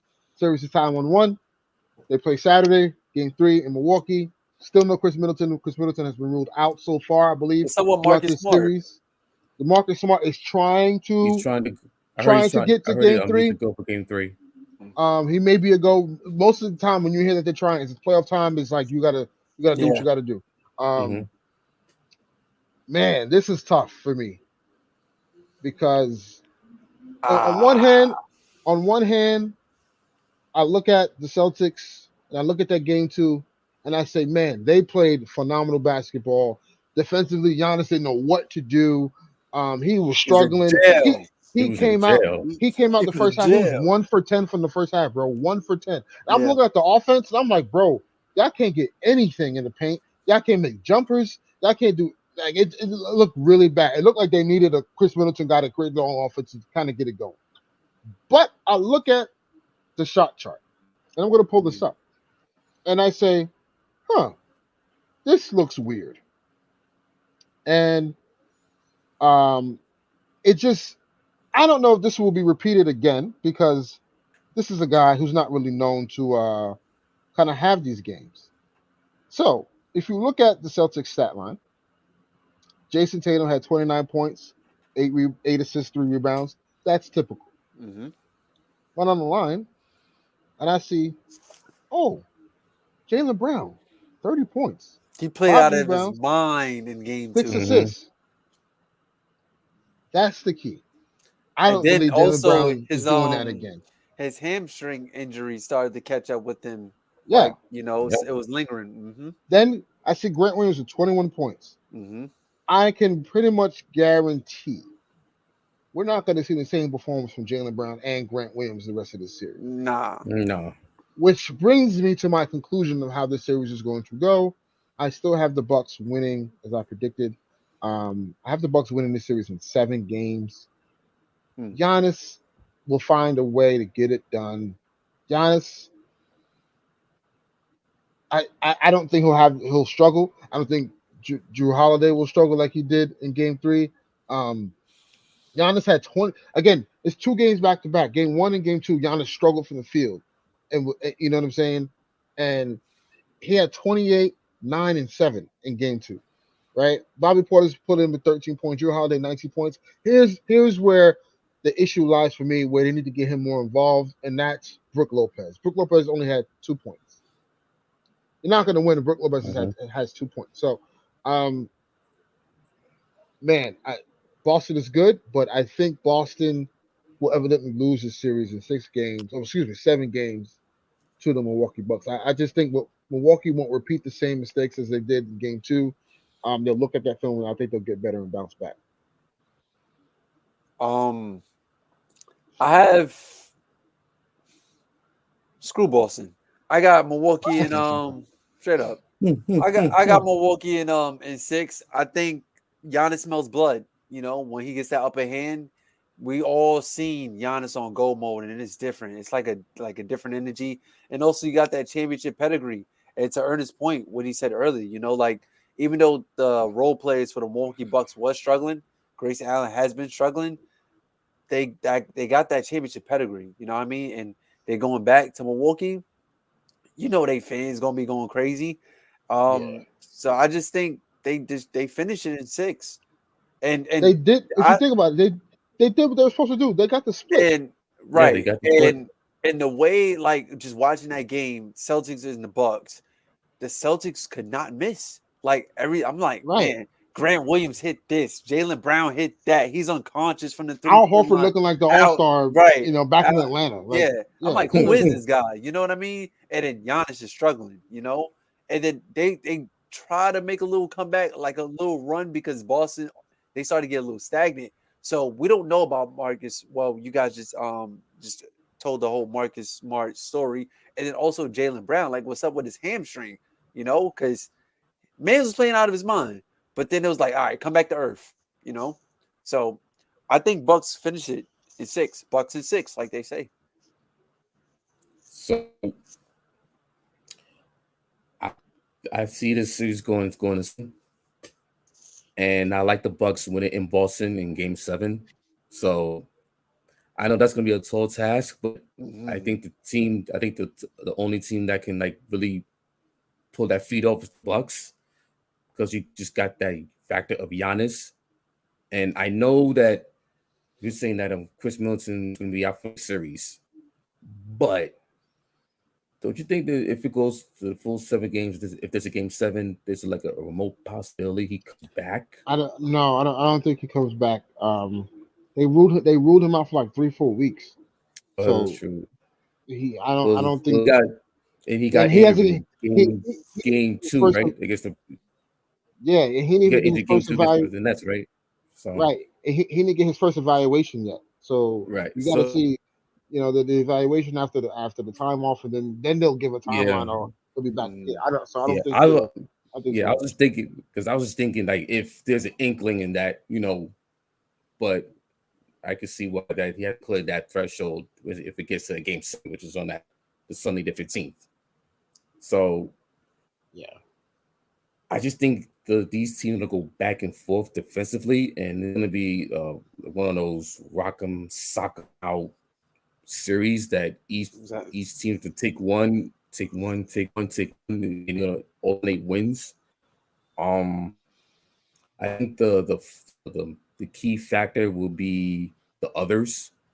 Talking about the Celtics, you got Peyton Pritchard, you got Marcus Smart. If he gets back healthy in this series, Grant Williams, Al Horford, and the rest of the crew versus the Drew Holidays, the Bobby Portises, and the Grayson Allens and the Pat Connaughtons and over Brook Lopez. the Brook Lopez. Like what others is going to step up big and take control of the series.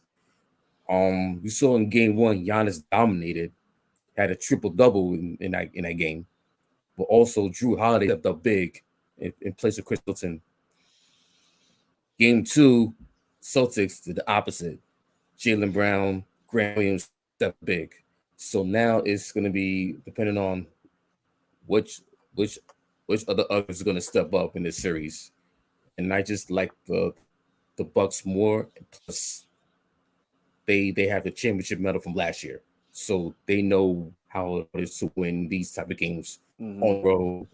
These in a tough physical environment. They won in Phoenix last year in Game 5 in the Mhm. finals. Let's not forget that.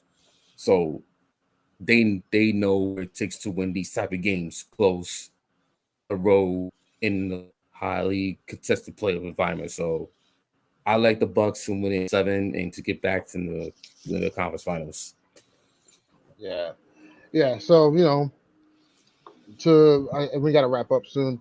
To conclude, our playoff prediction for the second round, we have. I think we all agree we have the Suns versus the Warriors, and the Heat versus the Bucks. And hopefully we get to see those matchups, and it'll be very intriguing. And we'll discuss, after the second round, what the conference finals are going to look like. Because Mhm. boy, that's going to be a storyline.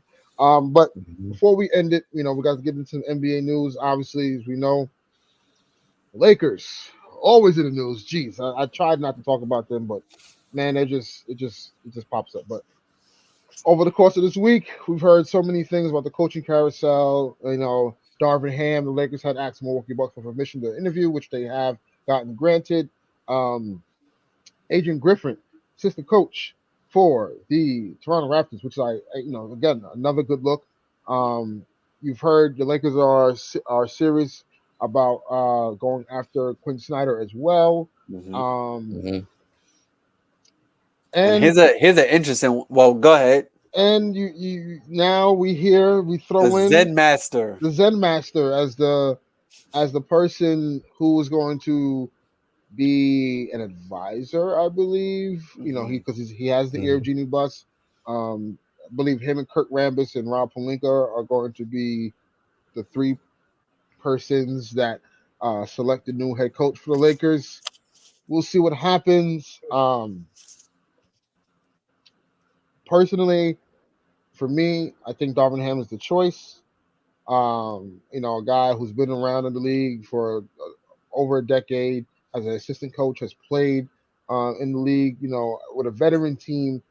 the key part about this whole thing is that the Lakers have always said, well, but not always, but Rob Pelinka has said in the offseason during his exit interview that the Lakers they need a voice. They're looking for a voice. So we can't get caught up in X's and O's, and you know, certain intangibles that the tendencies that the coaches have. They want a leader. They want a guy that could come in. They understand it's probably going to be a veteran roster again next year, but not too old. I hope not. Russ may be still on the roster, and you gotta have a coach that's going to be able to galvanize and get the ear of these players and veteran guys, and the veteran guys have to respect them. Mhm. So I like the Darvin choice. He fits in the mold of the new up and coming coaches and assistants like Willie Green, Monty Williams, JB Bickerstaff. You got those coaches who are able to who want to or get respected by the players because they also played the game, but they also understand it. You can even throw Rondo in there. I think Rondo would be considered as a good assistant or a head coach. Not a head coach yet, but a good assistant coach in the league. Listen, to get all upset about Phil Jackson being involved is nothing new. Phil Jackson's always been involved. People forget Phil Jackson was after the trade deadline. Phil Jackson was at the games. Mm-hmm. That wasn't just a coincidence. He just, let me just go to Laker games. I've been retired all this time. No, he's been called in to have these conversations. Yes, people may get upset because the history between him and LeBron and him calling LeBron's friends a posse, and that had a slight racial undertone under it. But I'm not trying to defend Phil Jackson, but Phil Jackson does have a soft spot in the Lakers lore, right? Like he is the guy who took Kobe and Shaq, came back again. Him and Kobe, after a falling out they had, and repaired that relationship to win 2 more championships and and 3 finals appearances. He's synonymous with Laker Nation, Laker faithful. So, listen, we understand it, we get it. We get the sabotage he's done in New York, and the coaching selections that he's had. And it's crazy because think about this. He's a war criminal. After Mike Woodson, war criminal. After Mike Woodson took the Knicks to the playoffs, to the second round, after it might have been over 10 years. Demolition. Over 10 years. He took them to the first round he took them out, took them to the second round for the first time in over 10 years. And the following season, Phil Jackson fired him. Then he proceeded to hire Derek Fisher. Did he win coach of the year that year? Mike Woodson? Woodson? Yes. No, I don't think so. He didn't, I think it's somebody else. That was oh my gosh. Thinking of somebody else. Dwayne Casey, who won Coach of the Year with the Raptors, and then they fired him, and which is Masai Ujiri. Crazy. Masai Ujiri. Mr. Lakers or they're dreaming. Don't worry, notes are taken. Don't worry about it, brother. We got you. But anywho, after Mike Woodson, he fires Mike Woodson, he hires Derek Fisher. That was a disaster. Also, then he puts Kurt Rambis as the coach. That was a disaster. Then he puts Jeff Hornacek as the coach. That was a disaster. So, and we get it. Don't forget his draft picks. Yes, we're not. Listen, the list is too long. We're not going to get into that. We understand Knicks fans. We don't need to get into that. But Tingus Pingus. He took Donovan. He passed up on Donovan Mitchell. Anyway, listen. Phil Jackson is going to be there. He's going to be around. It's reports that LeBron and Clutch have no idea what's going on, which is not a good sign about coaching, and you want to involve him. But again, that's also reports. We'll see. But who do you guys think should be the Lakers' next head coach? It's a lot of different candidates, man. It's honestly all over the place. Please no Doc Rivers. And no, hell no. And when I seen that the Zen Master was involved, I'm like, okay, I like this because, like you said, like he's loved by Laker Nation. You know what I mean? Like Jeannie was like, yo, we need your help. Like, you love this team, we love you. Like, help us out. But too many hands in a cookie jar. You know, You There's got also a report Mhm. about Phil Jackson, who takes liking to Russell Westbrook because mhm, he reminds him of, mhm. Right, we all know, Kobe Bryant. You right. know, Kobe did stamp him as well. So there is this possibility of Russell Westbrook is on the roster next year. And Um, also, there's another Phil who who's taking some interest and want to be a head coach, and our Mr. Phil guy Handy. Phil So Handy, handy. and to Ernest's point, somebody who has a voice in the locker room, and I'm like, like You I can think clearly see you that can right, during the time with Vogel and the yeah, the peril that was going on, like you could clearly see there were times where it was Phil Handy that was like getting in the face of LeBron or hmm AD hmm about whatever But there's also a report that came out too, and I hate to say those reports because it's like, ugh, but like that Russ kind of didn't listen to Phil Handy. Like it's just a whole microcosm just like crap that's going on, and I think all of us as Laker Nation should just relax and let the team do what they got to do, yeah. and then criticize after the moves are made. But to pre-criticize based on reporting, It's gonna happen it's all regardless, man. speculation. Right? It's It's all it's gonna it's speculation. gonna happen regardless, and it kind of sucks being a sports fan and being a diehard Lake fan because like you just know everything you type, everything you tweet, everything you post, like it can only do so much, right? You Right. know what I mean? And Hmm. what you spoke to about the whole Steve Nash situation in Brooklyn about getting Ben Simmons to come back, like they felt that pressure from social media, like yo, we gotta have Ben Simmons back for game 3, for Yeah, game 4, like because yeah, like think about that, man. Like the dude didn't play all year. right. He had a back issue, hmm and the biggest caveat to me and the biggest issue I had was you guys are not a defensive team. You have defensive deficiencies, and you're gonna ask the guy who's probably your best defender on the roster, who has hmm not played, to come back and guard Jason Tatum Tatum and and Jalen Jalen Brown. Brown because you Yeah, guys cannot do it, and right. you need him to do that. Come on, that's not fair. It's not fair. Yeah, Hmm. yeah. It's not fair. But I just think it's the part that sucks, but also like we just got to see what they do, whether we like it or not. We're gonna criticize regardless. That's sports, man. Yeah, yeah. And Yep. then lastly, before we exit, there has been talks about LeBron and AD. Supposedly, the Lakers We should still talking trade. about this, man. Listen, the Lakers are not trading LeBron James and Anthony Davis. It is not smart for them to trade those two guys. They will not get better if they trade those two guys. So for everyone out there that thinks, yo, the Lakers should do this because they're strapped, they don't have any cap space, they don't have any picks to give up. The Lakers have two first round picks they can give up this year, this offseason. Okay, if Russell Westbrook opts in, there's a $47 million expiring contract, and we all know not every team in the league is here to win. There are teams who are here to save money, to save cap space, whatever the case may or what may happen. So this notion that the Lakers are completely strapped and they can't do anything, it's complete and total BS. It is for clickbait. It is for to get reactions out of fans and engagement. hmm Don't listen to that. It is not hmm true. And like I Hmm. said before, just wait till you see what happens because I guarantee you things will happen. Whether you like it or not, things will happen. And we're going to see.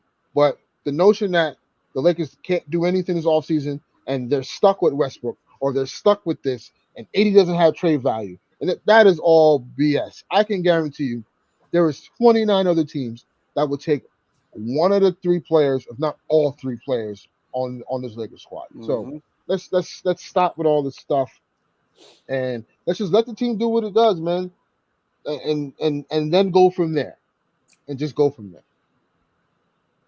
But other than that, we're excited to continue the NBA second round tomorrow. Again, game 3 between Phoenix and Dallas and Philadelphia and Miami. And then on Saturday, game 3 between Golden State and Memphis and um, Brooklyn and Milwaukee. I mean Brooklyn. Brooklyn. Jeez, Boston and Milwaukee. Game 3 They on they Saturdays. they in So Cancun, bro. yeah, right next to the Villa, next to LeBron and AD. But yeah, Hmm. until next time, guys. Thank you for listening.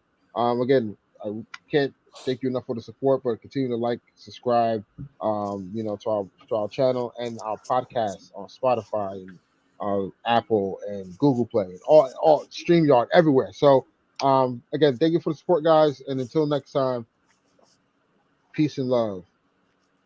Peace.